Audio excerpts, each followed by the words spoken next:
ये कहानी मेरे भाई की है, मेरे सबसे बड़े भाई की। बस मैं उनका नाम यहाँ नहीं बता पाऊंगा। कहानी शुरू करने से पहले मैं आपको अपने परिवार के बारे में कुछ जानकारी देता हूँ। मेरे पिताजी एक आदर्श पिता, सज्जन और अपने उसूलों के लिए लोगों में लोकप्रिय है। लोग उनका बहुत आदर करते हैं। वो पुलिस प्रशासन में उप निरीक्षक तक अपनी निश्चल सेवा देकर अब सेवानिवृत्त हो चुके हैं। मेरी माँ अपने ससुराल की सबसे बड़ी बहू है। वो हंसमुख, खुशमिजाज और हल्के स्वभाव की है। मेरे घर में किसी भी बात को लेकर बड़ा छोटा ऐसा समझकर कभी रोक टोक नहीं की जाती। बस चाहते हैं कि हम सब खुश रहे, निश्चिंत रहे। हम भाइयों में आपस में भी इतना प्रेम है कि हमें कभी दोस्तों की जरूरत नहीं पड़ी। हम में से हर कोई अपने रिश्ते को, अपने कर्तव्य को निभाता है। ये बात तब की है जब मैं तंत्र मंत्र के क्षेत्र में नहीं था। हाँ, एक चीज थी कि मैं पूजा पाठ बहुत किया करता था। तंत्र के विषय में थोड़ा बहुत जानता था, लेकिन आज से उसकी तुलना करें तो उस समय वो जानकारी ना के बराबर थी। और हमारे घर का माहौल भी नए जमाने के साथ ढलते हुए अपने धार्मिक रिवाजों, परंपराओं को साथ लेकर चलने वाला है। पर उस वक्त जो घटना हुई थी उसने मेरे परिवार को हिला कर रख दिया था। ये सब मेरे काली साधना के कुछ समय पहले की बात है। तब इन सब की मुझे कुछ खास जानकारी नहीं थी। मेरा बड़ा भाई थोड़ा मनमौजी मिजाज का था, अपने मन की करता था। और हो भी क्यों ना, वो देखने में गोरा चिट्टा, तंदुरुस्त और काफी आकर्षक था। वो ज्यादातर घर से दूर एक शहर में रहता और वही अपनी पढ़ाई करता था। पढ़ाई में भी बहुत होशियार और तेज था। पढ़ाई खत्म होने के बाद उसे किसी दूसरे बड़े शहर से एक नया जॉब का ऑफर मिला था। उस समय के हिसाब से उसकी पगार 50,000 बताई गई थी, जो सच में बहुत ज्यादा थी। और हम घर वाले भी सभी उसकी तरक्की से खुश थे। इसलिए मम्मी ने एक दिन उसे घर बुलाया। सोचा कि ये खुशी हम सब एक साथ सेलिब्रेट करेंगे। उस दिन मम्मी ने उसके लिए तरह तरह के पकवान और अलग अलग तरह का खाना बनाया। पर घर आने के बाद उसने मम्मी से कहा, मम्मी, मैं शाम तक वापस आता हूँ। मेरे दोस्त ने भी मेरे लिए पार्टी का इंतजाम किया है। वहां से आकर फिर आज मैं घर में ही रुकूंगा। मम्मी क्या करती, उन्होंने दुखी मन से हाँ कर दिया और भाई अपने दोस्तों के घर चला गया। अब हम लोग शाम तक उसका इंतजार करते रहे, पर वो रात के 9 बजे घर आया और आते ही बिस्तर पर लुढ़क गया। लगा कि कहीं उसने शराब तो नहीं पी ली है। घर वालों ने उसकी खराब हालत देख मुझे उसे चेक करने को कहा। वो नशे में नहीं था, लेकिन थका हुआ सा लग रहा था। मम्मी ने उससे पूछा कि तुझे क्या हुआ है, तेरी तबीयत तो ठीक है ना? तो उसने बस इतना कहा, पता नहीं मम्मी, वह कोल्ड ड्रिंक पी, नाश्ता किया और उसके बाद से मुझे अजीब सी घुटन हो रही है। मैं ठीक से सांस भी नहीं ले पा रहा हूँ। शरीर में अजीब सा भारीपन महसूस हो रहा है। मम्मी को लगा कि कहीं उसे किसी की नजर तो नहीं लग गई, और इसलिए उन्होंने नजर उतारकर आंगन के गेट के बाहर फेंक दी और उसे आराम करने के लिए कहा। पर पूरी रात उसके पेट में दर्द था। वो बुखार से तड़पता रहा। अगले दिन हमने उसे डॉक्टर को दिखाया, पर कोई आराम नहीं पड़ा। उसका बुखार उतर ही नहीं रहा था। वो जो खाता था अगले कुछ ही सेकंड्स में उल्टी कर देता। उसका शरीर काला पड़ने लगा था, होंठ सूख चुके थे और आंखें धंसने लगी थी। उसके शरीर से जले हुए मांस की तरह बदबू आ रही थी। उसी समय पापा का एएसआई के पद पर प्रमोशन हुआ था और उस वजह से उनका ट्रांसफर एक दूसरे जिले में किया गया था। लेकिन जब हालात बिगड़ने लगे तो हमने पापा को घर बुला लिया। उसे नागपुर में बड़े बड़े डॉक्टर्स को दिखाया। न जाने कितने दिन एडमिट रहा, कितने दिन इलाज हुआ, कितने सारे चेकअप हुए, पर उसकी हालत दिनों दिन बिगड़ती ही जा रही थी। अब उसकी हालत ऐसी थी कि वो जो भी खाता था वो पचने के पहले ही तुरंत मल मार्ग से बाहर आ जाता, चाहे वो गोली दवा ही क्यों न हो। उस पर किसी चीज का कुछ भी असर नहीं हो रहा था। पानी भी पीता तो गले से उतरने के बाद पेशाब के रास्ते से बाहर निकल जाता। थक हार कर आखिरकार हम उसे घर लेकर आ गए, और जब उसे घर लाया गया तो उसे ड्राइवर और घर वाले गोद में उठाकर घर के अंदर ले आए, किसी जिंदा लाश की तरह, और उसे पलंग पर लेटा दिया। उस रात जब सब सो गए थे तो रात करीब 2 बजे घर के अंदर पूजा रूम से कुछ अजीब आवाजें आनी शुरू हो गई। उन आवाजों को सुन सबसे पहले तो मम्मी जाग उठी और उठकर देखने चली गई कि बाहर क्या हो रहा है। देखा तो मेरा भाई पूजा के मंदिर से भगवान की छोटी छोटी सभी मूर्तियां हटा रहा था। मम्मी ने उसे ये सब करते देखा तो वो हैरान रह गई, क्योंकि उसकी हालत इतनी खराब थी कि वो अपनी जगह से उठ भी नहीं सकता था। पर अब ये सब करता देख उसे अजीब लगा। उसने पीछे से ही उसे आवाज दी, बेटा बेटा तू ये क्या कर रहा है? वो बड़ी भयानक तरह से सर को अकड़ाते और घुमाते हुए मम्मी की तरफ मुड़ा और घरघराती आवाज में बोला,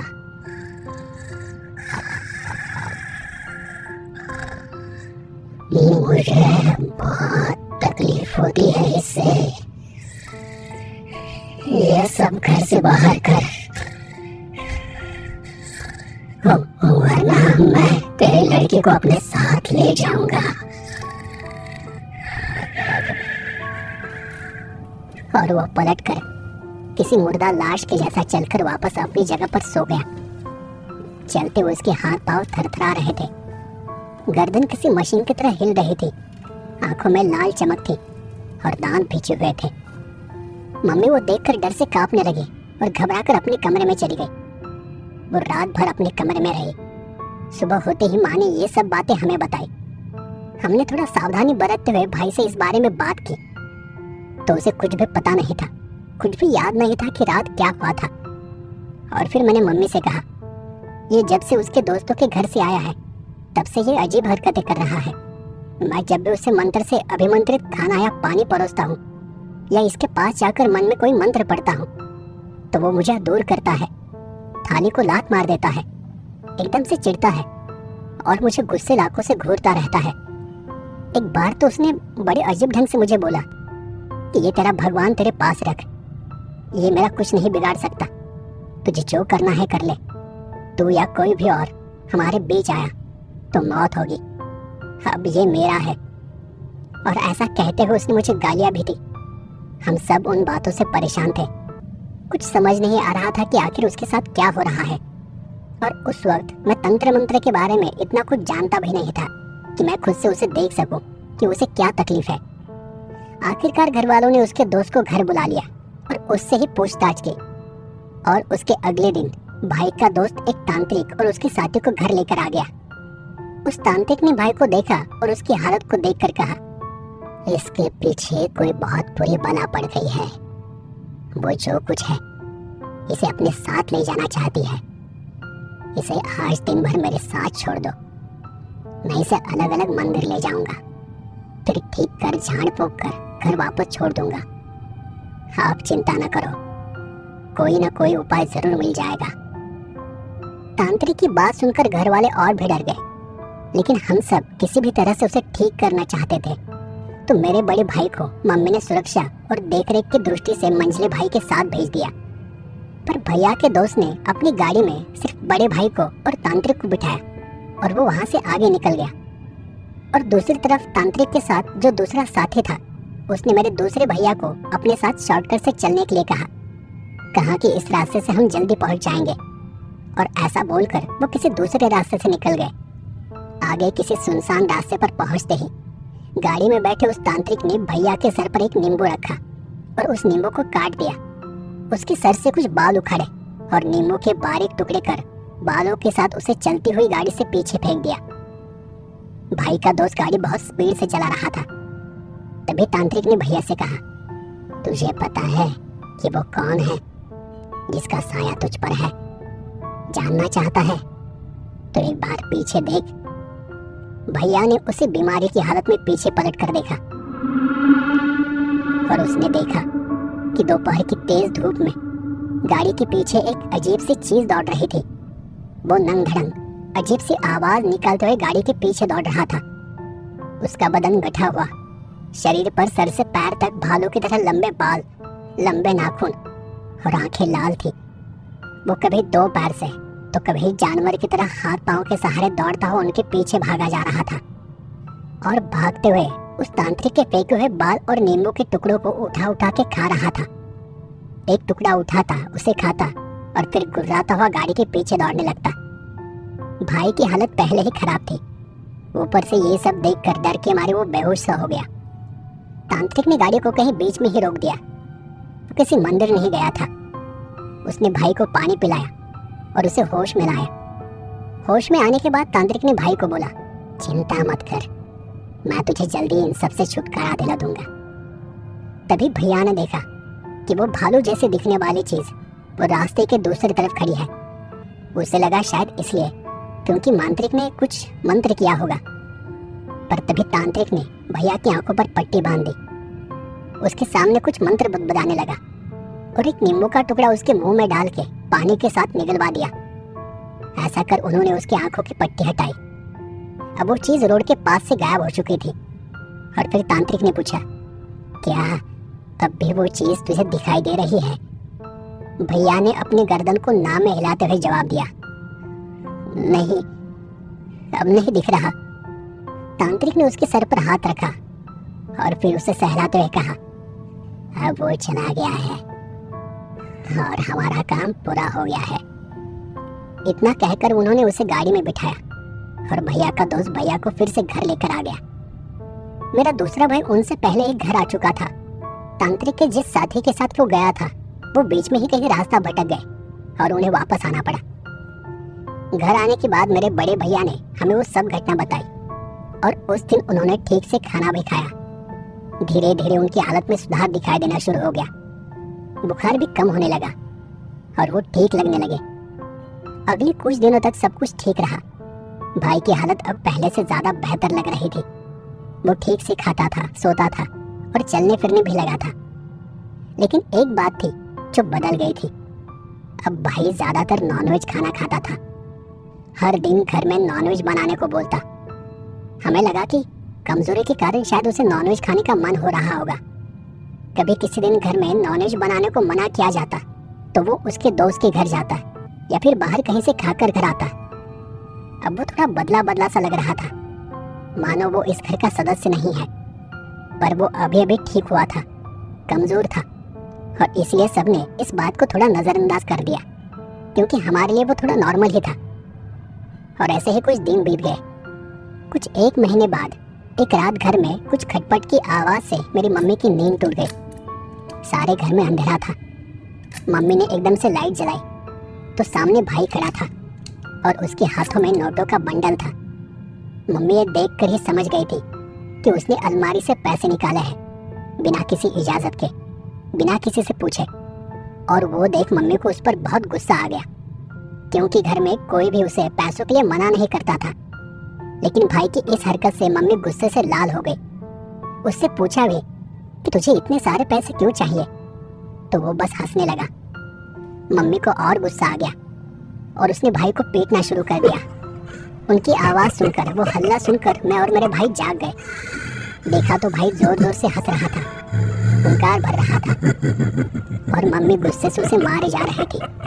वो बस हंसते हुंकारते मम्मी को बस लाल लाल आंखों से घूर रहा था, मानो उसे मार का कोई डर नहीं हो रहा हो।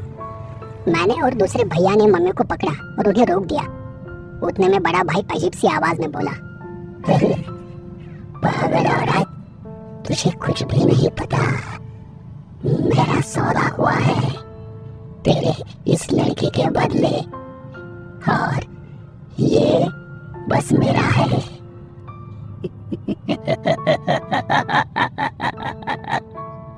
तभी हमें समझ आ गया कि भाई पर कुछ और ही सवार है। ये मेरा भाई नहीं था। इतने में मम्मी ने भाई के ऊपर तीर से लाया कुछ पानी छिड़का तो वो और ज्यादा बेकाबू हो गया। कभी वो मेरे ऊपर हमला करता तो कभी दूसरे भाई पर। जैसे जैसे हमने उसे पकड़ा और एक खंबे से बांध दिया।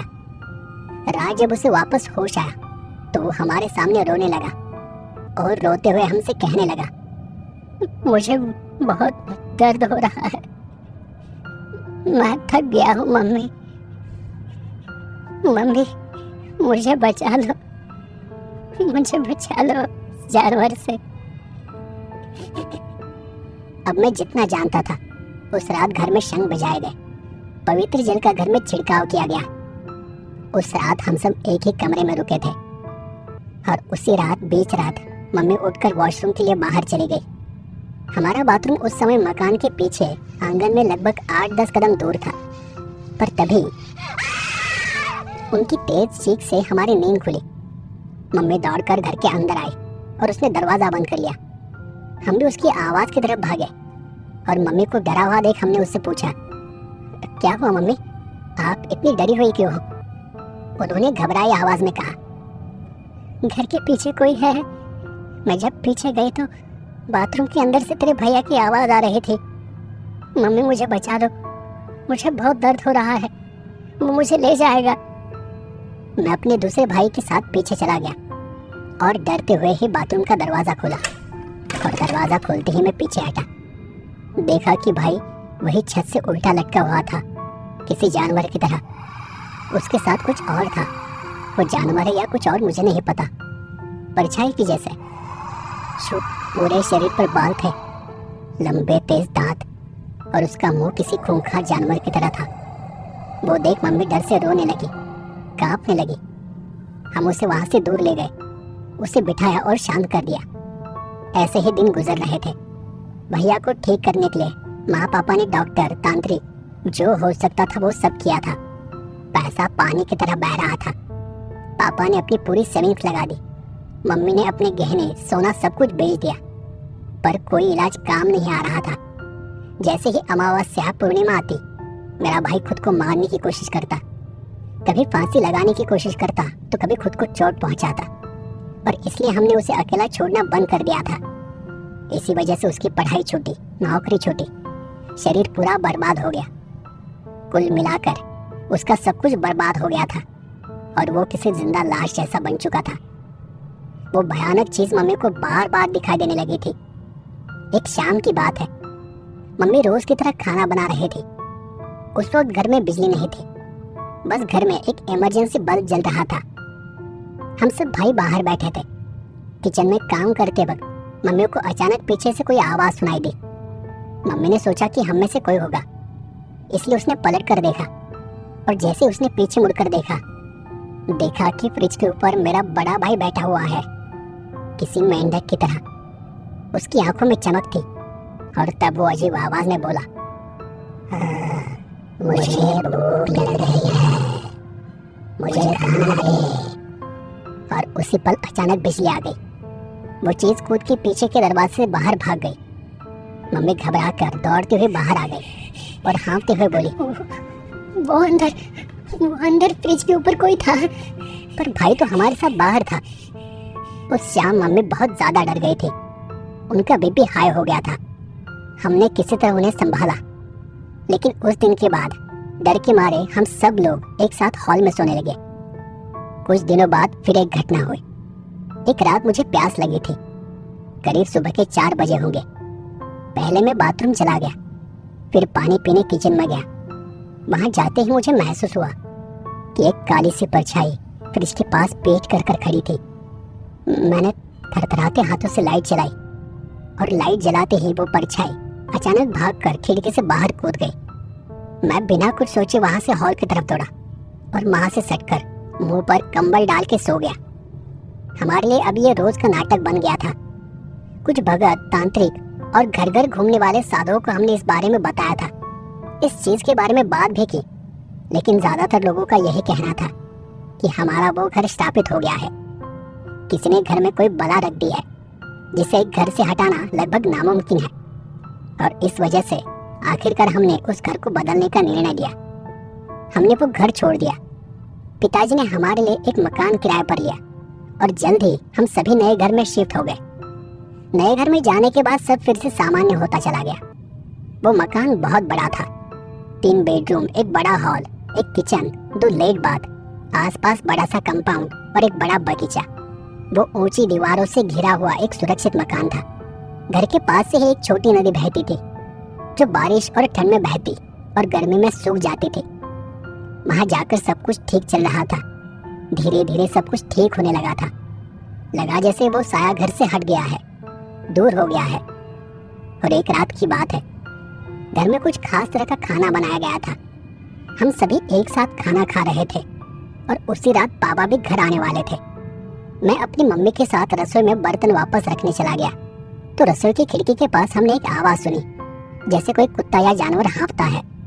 हमें इसलिए आश्चर्य हुआ क्योंकि रसोई की खिड़की हमारे ही बगीचे की तरफ खुलती थी, जो कि 10 फीट चौड़ी और लगभग 30 फीट लंबी जगह, और पीछे निकलने के लिए एक दरवाजा था।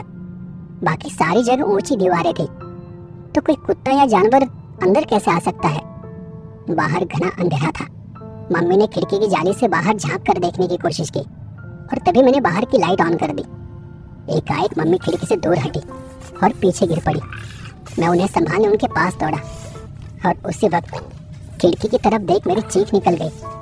वो जो कुछ था वो खिड़की की जाली से अपना मुंह चिपकाकर अंदर देख रहा था। उसकी लाल लाल चमकदार आंखें और लाल लाल जीभ खिड़की की जाली पर लगी हुई थी। वो गहरी गहरी सांसें ले रहा था और नाक से तेज सूंघ रहा था, जैसे कोई कुत्ता या जानवर किसी चीज को सूंघता है।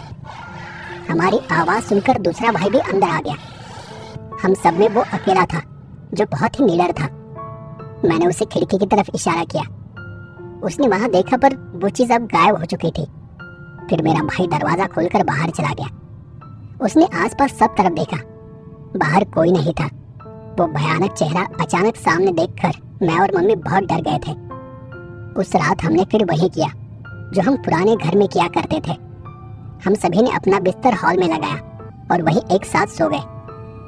पापा रात करीब 1 बजे घर आ गए। घर आते आते उन्होंने देखा कि घर के उस बड़े से लोहे के गेट के ऊपर कोई बैठा हुआ है और वहां बैठकर वो कुछ चबा चबा के खा रहा था। रात के सन्नाटे में वो उसकी आवाज को स्पष्ट रूप से सुन सकते थे। वो दूर से किसी काले कपड़े की तरह लहराता हुआ दिख रहा था। गाड़ी की हेडलाइट गेट पर पड़ते ही उसने वो चीज बरामदे में फेंक दी और वो अंदर की तरफ कूद गया और बरामदे से होता हुआ घर के पीछे भाग गया। पापा उसे देख समझ गए कि ये कोई अशरीरी बला है, ये कोई जानवर नहीं है, क्योंकि किसी भी इंसान में इतनी तेजी नहीं होती जितना तेजी से वो भागा था, जैसे वो कोई धुआं हो। पापा जब गेट से अंदर आए तो उन्होंने देखा कि अंदर वहां एक सफेद मुर्गा पड़ा हुआ था जिसका शरीर खून से भरा था, जिसे हर तरफ से नोचा गया था। उस रात डर के कारण मम्मी भी जाग रही थी। गाड़ी की आवाज सुनकर ही मम्मी दरवाजे के पास चली गई और पिताजी के नॉक करते ही उन्होंने दरवाजा खोल दिया। पहले तो मम्मी ने उन्हें रात की वो घटना बताई और उसके बाद पापा ने बाहर जो कुछ देखा था वो हमें सुनाया। मम्मी ने रोते हुए उन्हें कहा, यह ऐसा कब तक चलेगा? हम कब तक यहाँ वहाँ भागते भटकते रहेंगे?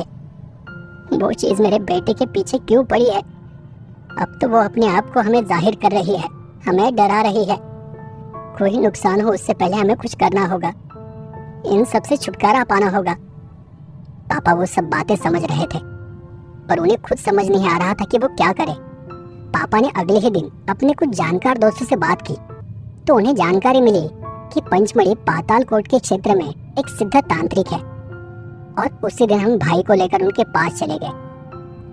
उनकी आयु लगभग 70 के आसपास हो गई। वो तांत्रिक पशु पक्षियों की भाषा को सिद्ध था।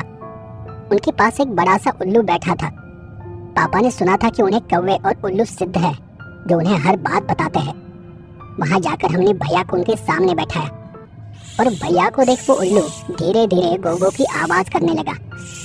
और वो सुनकर बाबा ने मेरी माँ से कहा, बिटिया सुन पाएगी तो सब कुछ बताऊंगा, बस मन को कठोर करके सुनना होगा। मेरी माँ ने उनके सामने हाथ जोड़ दिए और बस अपना सिर हिलाकर उन्हें सहमति दे दी। जो बला तेरे घर दिखाई देती है वो तेरे बड़े बालक के पीछे पड़ी है। वो एक ऐसी बला है जिसे आत्मा नहीं कह सकते, क्योंकि आत्मा वो होती है जो कभी इस जगत में जिंदा हो। वो एक ऐसी अशरीरी बला है जो कभी इंसान के रूप में जीवित ही नहीं थी। वो एक तरह की शैतानी बला है, जैसे राक्षस होते हैं। वो सुनकर मम्मी के चेहरे का रंग उतर गया और उसने आगे पूछा, बाबा जी ये क्यों मेरे बेटे को सता रही है, क्यों उसके पीछे पड़ी है? माँ का सवाल सुनकर उल्लू फिर से आवाज करने लगा। हम सभी को घूर घूर के देखते हुए गर्दन हिलाने लगा, मानो वो हमें देखकर उस सिद्ध बाबा को हमारे कुछ बताए बिना ही हमारी सब जानकारी दे रहा हो। बाबा कुछ देर उल्लू को देखते रहे और फिर आगे बताने लगे, बेटी ध्यान से सुन, सब खुल के बताता हूँ। तेरे बेटे की कोई प्रेमिका है जिसे इसका एक दोस्त भी चाहता है। वो इसे अपने रास्ते से हटाकर उसे पाना चाहता है और उसी बीच इसको नौकरी लगी थी तो इसके उस दोस्त को और जलन हो गई। इसे किसी तरह के तरल में कुछ गंदी चीजें घोल कर पिलाई गई ताकि इसके शरीर की हर रक्षा खंडित हो जाए। फिर ठोस के रूप में इसको कुछ खिलाया गया जिससे इसकी रूह उनके काबू में हो गई। पकड़े जाने के डर से उन लोगों ने खुली कोयला खदानों में रहने वाले एक भयंकर राक्षस से तेरे बच्चे की आत्मा का सौदा कर दिया है। वो अपना रूप, आकार और आवाज तक बदल सकता है। और शायद आपने किसी तांत्रिक की मदद ली थी, लेकिन सच बात तो यह है कि उस दुष्ट तांत्रिक ने उस दिन उस राक्षस को भगाया नहीं था, बल्कि उसे इसके शरीर और आत्मा से जोड़ दिया था। इसलिए इसे छुड़ाना आसान नहीं होगा। मैं अपना काम तो कर दूंगा ताकि वो इसे छोड़कर चला जाए, लेकिन इन सब में शायद हम दोनों में से किसी एक की जान जा सकती है। वो राक्षस बहुत शक्तिशाली है। माँ, पिताजी और हम उनकी सारी बातें ध्यान से सुन रहे थे। वो फिर से आगे बोलने लगे, और हाँ, अब वो बस इस लड़के के ही नहीं, तेरे पूरे परिवार से जुड़ना चाहता है, और शायद जुड़ने भी लगा है। तेरे घर में मांस जलने की तीखी गंध आती है, बुरे सपने दिखते हैं, यहाँ वहाँ चीजें दिखाई देती हैं। उसे कितना भी खिलाओ वो भूखा रहता है, हमेशा हमेशा भोजन की मांग करता है। और कल रात की ही बात है, उन दुष्ट लोगों ने उस राक्षस को मुर्गे की बलि दी है ताकि वो बला फिर से हावी हो जाए, और उस बलि को तेरे घर के पास फेंक दिया ताकि वो राक्षस अपना काम जल्दी से कर दे। पर भगवान की दया से किसी कारण वो बलि पूरी नहीं हो पाई, अन्यथा वो राक्षस तेरे बेटे को रात में ही दबोच लेता। अब यहाँ बस दो ही तरीके हैं, या तो अपने बेटे को खो दे या इसका रंग रूप और चतुराई, क्योंकि अगर वो इसे छोड़ेगा भी तो इसका कुछ न कुछ जरूर ले जाएगा या किसी तरह से इसे अपाहिज कर देगा। बाबा की वो सारी बातें सुनकर हमें अब ठीक से समझ आ गया था कि हमारे साथ ये सब क्या हो रहा था, लेकिन हम सब मजबूर थे। वो सब सुनने के बाद कोई भी निर्णय लेना आसान नहीं था, पर हम सब ये रोकना चाहते थे। बाबा के सवाल पर माँ ने कुछ नहीं कहा। कौन माँ अपने बेटे को खोना चाहेगी? कौन माँ उसे अपाहिज देखना चाहेगी? आखिरकार पिताजी ने हिम्मत कर कहा, बाबा, जो उचित लगे वो कीजिए, बस हमें हमारा बेटा सुरक्षित चाहिए। पिताजी की बात सुनकर बाबा ने हमें बाहर जाने का इशारा किया। हम सभी भाई छोटे थे, इसलिए बाबा ने हमें वहां से बाहर कर दिया, और फिर उन्होंने उनके आश्रम के अंदर तंत्र मंत्र, झाड़ फूंक की विधि शुरू की। काफी देर तक वो सब चलता रहा। आगे क्या हुआ मैंने कुछ नहीं देखा था, लेकिन कुछ दिनों बाद घर वालों से सुना था। उन्होंने बताया कि बहुत देर तक तंत्र मंत्र होता रहा। उस हैवान का आवेश आते ही भाई अजीब बातें करता, अपने सौदे के बारे में बताता।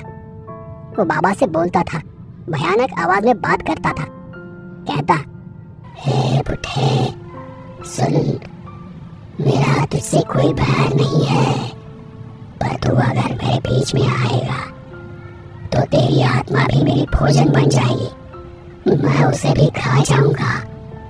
छोड़ दे मुझे, बंद कर दे ये सब कुछ। लेकिन फिर भी बाबा ने तंत्र मंत्र जारी रखा। भाई बेकाबू होने लगा था, तो उसे रस्से से बांध दिया गया।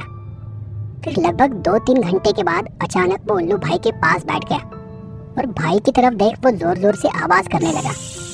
उसी वक्त बाबा ने एक शीशी भाई के सामने रख दी, और कुछ ही पल में भाई के नाक से, कान से काला धुआं बाहर आने लगा, और धीरे धीरे वो शीशी के अंदर समाता चला गया। वो सब होने के बाद बाबा ने उसे ढक्कन से बंद कर दिया। उस वक्त भैया ने बहुत उल्टियाँ की, जिसमें एक किसी जीव का नाखून बाहर आ गया।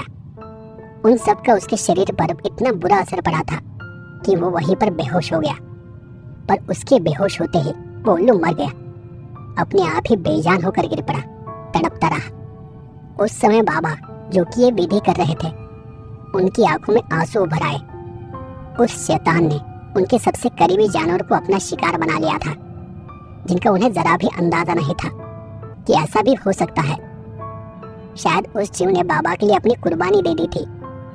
वो सब कुछ खत्म होने के बाद बाबा ने हम सबको घर जाने के लिए कहा, और जाते समय हमें बस ये बताया कि अब चिंता की कोई बात नहीं।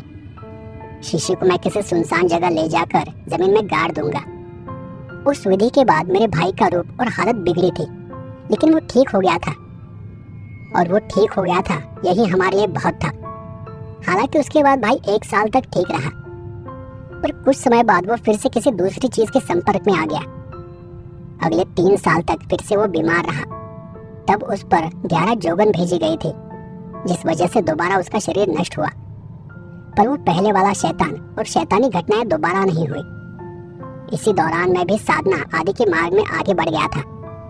इन सभी घटनाओं के चलते मैं भी भूत प्रेत चीजों में जानने लगा, उन्हें समझने लगा और सीखने लगा था। मेरी जो पहली कहानी है काली साधना का अनुभव, जो कि मैंने इस चैनल के माध्यम से पहले सुनाई थी, वो इसी दौरान की है। पर देवी माँ के दर्शन के बाद और उनके घर में आगमन होते ही माता काली की कृपा से सारे तांत्रिक शत्रु एक एक कर नष्ट होते चले गए और मैंने उस शक्ति की सहायता से अपने परिवार को भी बचा लिया। ये उन 3 वर्ष के बीच की एक अलग दैवीय चमत्कारों, चुनौतियों और अनुभवों से भरी एक अलग कहानी है, जो मैं अभी यहाँ बताकर और ज्यादा समय नहीं लूंगा। माता काली की कृपा और माँ पिताजी के अच्छे कर्मों की वजह से मेरा परिवार आज फिर से स्वस्थ है। पर सबसे आखिर में एक बात, कहते हैं कि कर्म पलटकर वापस आता है। ऐसे नीच कर्म की विधाता ने उन लोगों को क्या सजा दी होगी, आप अनुमान लगा सकते हैं। वही कर्म वो आज भी भुगत रहे हैं, जिन्होंने दूसरे के भाग्य को पाने के लिए न जाने क्या क्या कुकर्म किया था। बचपन की ये घटना भी बड़ा कारण है कि मैं इस तंत्र साधना के मार्ग में आया, ताकि भविष्य में मैं भी ऐसे पीड़ितों की सहायता कर सकूं। मेरा पूरा परिवार इन सब चीजों से बहुत प्रभावित हुआ था, कुछ हद तक बर्बादी की कगार पर पहुंच गया था। पर ईश्वर किसी न किसी मार्ग से आप तक पहुंच जाता है और उन्होंने मुझे अपना मार्ग बनाया था। ईश्वर से प्रार्थना करता हूँ कि ऐसा किसी के साथ न हो। और मेरी कहानी सुनने के लिए आप सभी लोगों का धन्यवाद। बाकी आपको आज की कहानी अच्छी लगी हो तो वीडियो को लाइक करें, शेयर करें और चैनल को सब्सक्राइब जरूर करें।